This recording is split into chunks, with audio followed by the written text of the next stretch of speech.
Welcome back to God of War 3. We solved some puzzly things, so continuing on our trek to go up Mount Olympus and kill more gods, because that's what Zeus does. This is I how keep long we've been I doing keep this in saying this Zeus. channel.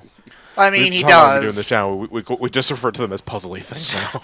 Well, they're not really puzzles in the sense that they're not brain taxing enough to really be called them, but they're trying to be puzzles. So, gotta give them Puzzly things. give them some credit for effort, I guess. Maybe. I mean, I think these games know that they can't just be combat, so adding in other stuff is necessary. It's just a matter of, how fulfilling is that out of combat Well, just stuff. just including those kind of actions in a game does provide a satisfying, hopefully satisfying narrative sense of adventure, which is important for an action adventure game. But different games excel best with different levels of that kind of stuff.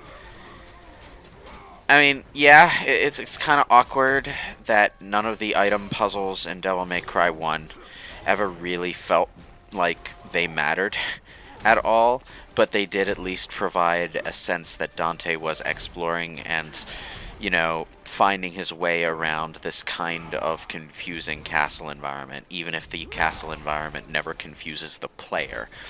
Um, It is important to have breaks from the action as well in a game like this. Like, even if the game is 80% supposed to be about action and adventure. Yeah. Even this is even important in normal beat 'em ups from the 90s, which is why they have those sections where they have the arrow go right and it says go, and you walk and there's no enemies for 30 seconds. That's to give you a break, pretty much. Yeah. And it's important even there too. So Yeah, catch your breath and wind down, But Yeah.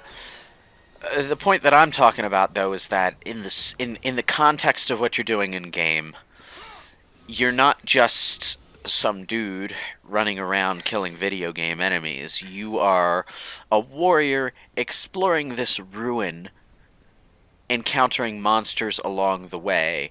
So even though the game is focused very much on combat, the situation when you put yourself in the character's shoes is more uncertain and adventurous, and that's kind of the point. And there's a lot of games that fumble the ball when it comes to establishing a sense of adventure. One of the big and more famous examples of fumbling the ball would be sailing in Wind Waker. But the idea of sailing around this vast ocean is very adventurous, and that appeals to a lot of people, even if it wasn't executed very well. Hi, Riptorn. I'm not here to kill you. I'm just on my way to kill Zeus. Yet. I mean, I'm going Don't to give me the eventually reason. anyway, but Hephaestus, small details. sit down and shut the fuck up, Hephaestus. I'm going to fuck your wife. I'm You and everyone else, Kratos. wait, why did Zeus and Hephaestus are bros though? Well, not bros. Hephaestus is Zeus's only It has to do with Pandora and a lot of weird shit going on in the narrative in this game. okay, because I know that in terms of the normal Greek myths, Hephaestus is Zeus and Hera's only legitimate child that they had together. So And for some reason, he's voiced by Riptorn in this game. Who was Zeus in Hercules? Indeed, Yeah. Disney Hercules. wait, really? Yeah. Yeah. Oh, I hear They do that it. they do that a couple of times here. Rip Torn was the voice of Hercules, versus Zeus and Hercules, and the voice of Hercules in this game Is I forgot Hercules the in a dude's name. live-action series, Yes. which really is disappointing that he didn't say this line from that. Wait, from Xena? I never watched that show. No, the cutaway where he goes disappointed. I'm going to say that's really impressive that they just keep animating Hephaestus in the background of a playable segment. That's Well, what do you want to do? T-pose? Well, no. Normally, like these dominance. kind of big spectacle models, these huge animated people are cutscene only, and they'll like exit stage right before you get back to gameplay. Banging rocks. It is visually and technically impressive that they keep him there for the background of this little playable segment, so that he just continues moving around on screen while you're doing your thing. I feel given the scope of the character, you need to have him do that. It'd be really weird if he would just stay in there and not do anything. Well, that's not what I'm saying. What I'm saying is that most games would have him like not be there while you're playing. They'd keep him in a cutscene and then have you like move on to another room, and then he wouldn't be there. But he's just chilling in the background of a playable segment, and the game just keeps rolling with that. That's very technically impressive for the time. Do we fuck over Hephaestus in this How story? much? Yes. How much animation does he have while he's chilling in the background? Oh, I have no idea. Because like I think after a while he'll realize you're not leaving, and he'll pretend that he's doing something. he looks like he has a fairly extensive animation set for just in case you hang around watching him, which is impressive in its way. I wonder what I have to fight. Oh no, the statues are gonna come to life. I mean, they did earlier. I mean, so. I just picture Kratos walking onto this platform, seeing the statues, rolling his eyes, and it's like counting down in his head to the moment that they come to life and try to kill him. Then I remembered that Kratos has no sense of humor. Should have never shit-talked Zeus's meat tenderizer qualities. Now he's brought his posse with those meat tenderizers. They do look like meat tenderizers. God damn it. They are meat tenderizers. I mean, I know they're supposed to be a little more spiked at the end, but they're meat tenderizers. Yeah, it's so that you can make them properly tender. And by Yep. tender, we mean wholly. Huh? Yeah, I wasn't sure if Ted cut off at the end of that, or they just said holy as in... Yeah, wholly as in Spiritual? wholly as in having holes in them from the spikes. Well, if you got holes on the spikes, you're not pounding the meat, you're fucking eviscerating it. Yeah, do you expect Kratos to do any different? I don't expect Kratos to have a meat tenderizer. That would You imply clearly don't know Kratos. that would imply combat variety that does not exist in this game. Well, I mean, the closest thing are the fists. I mean, those are blunt. Yeah. But I mean, like, I'm gonna say it, but like, God of War was always a bit weak in the weapon variety department. He's like, yeah, okay. In God of War 1, you had the Blades of Chaos, which are fun, and then there's a big sword. That was really clumsy. Yeah. Yeah. And in this game, it's like, what? You got the Blades of Chaos, and you have the fists. And then you have Blades of two, Chaos, you have two other Blades of Chaos that you aren't going to use nearly as much because you already upgraded their Blades of Chaos. Well, I mean, like, having more than one Blades of Chaos just feels like having more than one regular sword in Devil May Cry 2 to me. Obviously, this game has better combat than that, but it doesn't exactly... It's not exactly blowing my mind, you know? Yeah. What I mean by weapon variety is I mean weapons that function differently. Well, how many different weapon types do these sorts of games normally have? Well, Because, like, I'm in the- thinking Bayonetta has, like, the guns, the samurai sword, the... The claws, the bazookas, the whip. Yeah, there's, like, what, maybe Bayonetta 5 or has 6? like a couple different kinds of feet and fist guns that feel different, that handle different. Like, obviously, it's not quite the same to be punching and kicking with handguns as it is to be punching and kicking with shotguns.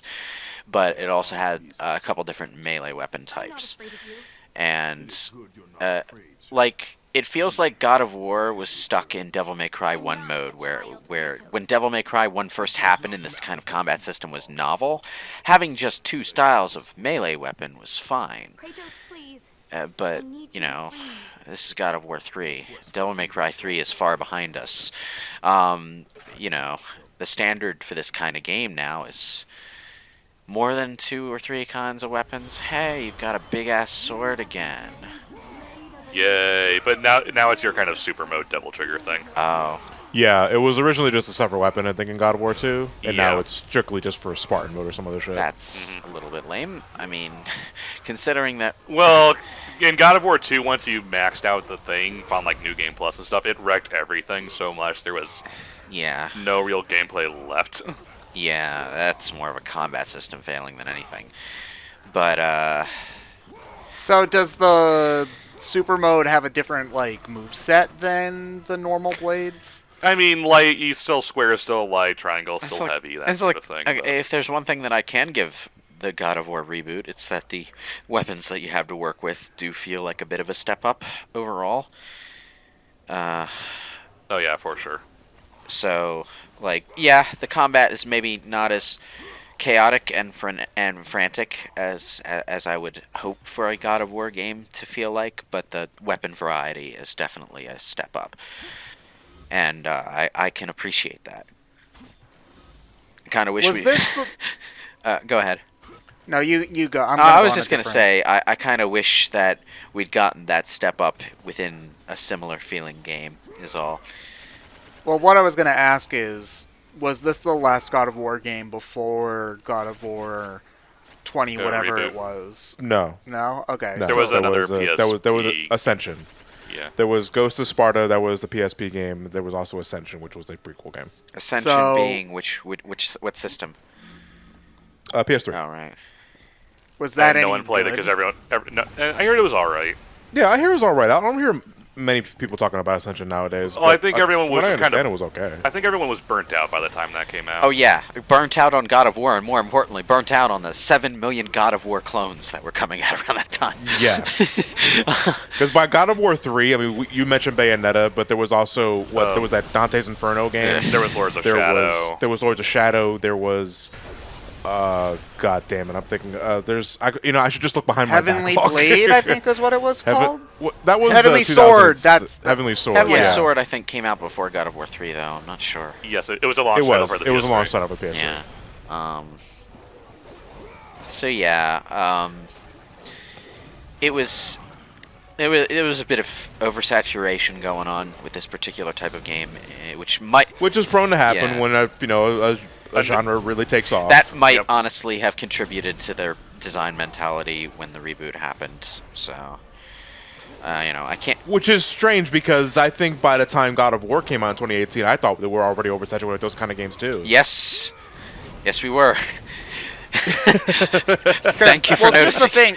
God of War 2018 felt like a Last of Us knockoff to some extent, versus, all in the same way that many of those kinds of games felt like God of War knockoffs, It felt I mean, like, well, yeah, to a point.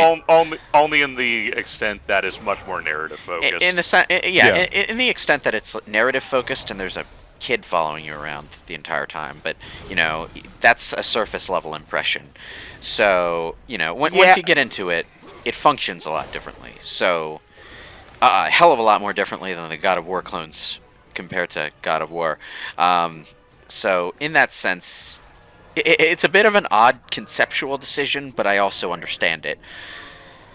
The other thing, though, is that the behind-the-back perspective is less a bandwagon thing and more just, at this point... a design philosophy situation. At this point in time, game designers and gamers are starting to learn that slightly shifted to the side behind-the-back perspective is one of the more immersive forms of video game design, even beyond first person, because it's like the most it's a substitute for peripheral vision. yeah, it's like the most up close and personal that you can get with a video game character without sacrificing something. So yeah, it's a really good position to design a game from, so it's become really popular on that merit alone.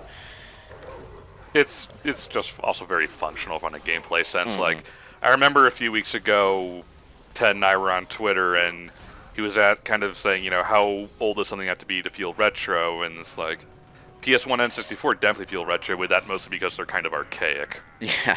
in a lot of senses. Meanwhile, once you hit the PS2 era, especially with something like Resident Evil 4, a lot of gameplay mechanics and how games are designed get a lot more standardized because we know what works and what doesn't by that point. Yeah.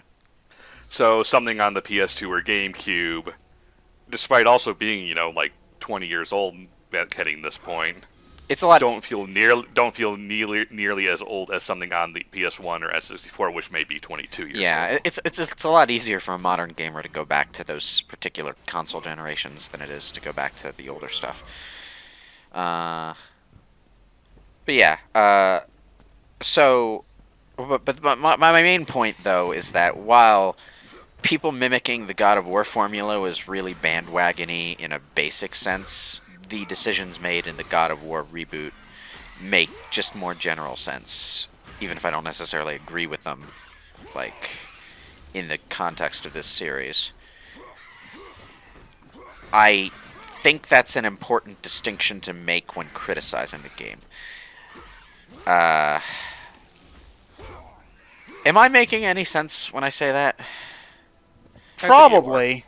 I think I don't put my own mental capacity as a good judge for other people's, because I assume most people are more capable than I am. what I'm trying to say in a nutshell is that I have my beef with the God of War reboot, but I think a lot of the people that also have beef with the God of War reboot fall back on some pretty cookie cutter arguments for expressing that beef. What the? Puzzle. Oh, I Wait. get it. You're supposed to stop the wheel from turning back with the rock, huh? Is that it? Did somebody Yeah, basically. tell Kratos that the brain was the strongest muscle in the body, and now he's trying to prove how smart he is? You just jam the wheel with the rock. Yep. Easy. Doodaloo.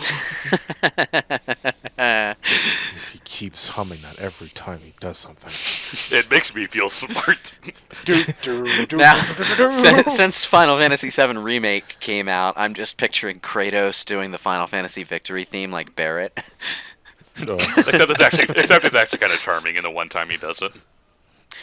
Barrett, I think, does it multiple times. He does it multiple times. He does it as a random end of battle thing, but he also does it at least once as a fixed dialogue thing at a specific Do they point. not play the victory music when you win a fight? Because it's in an the action Colosseum, RPG. in the Colosseum, they do. Yeah. In terms of normal battles, no, because they want you to actually, keep moving. Yeah. Yeah, well, they could play it. Well, they show like a results screen at the end. Though. Well, They could there's play no it results then. screen. There's just a result text that pops at the side of the screen whenever you kill something, which is something they've been doing since Final Fantasy 15. When they do want to use the victory theme in modern Final Fantasy, they tend to do it like Final Fantasy 12 did, where like it only happens at the end of a boss fight or something. But I don't think Final Fantasy 7 Remake does that. No. They do for the VR missions. Oh, okay.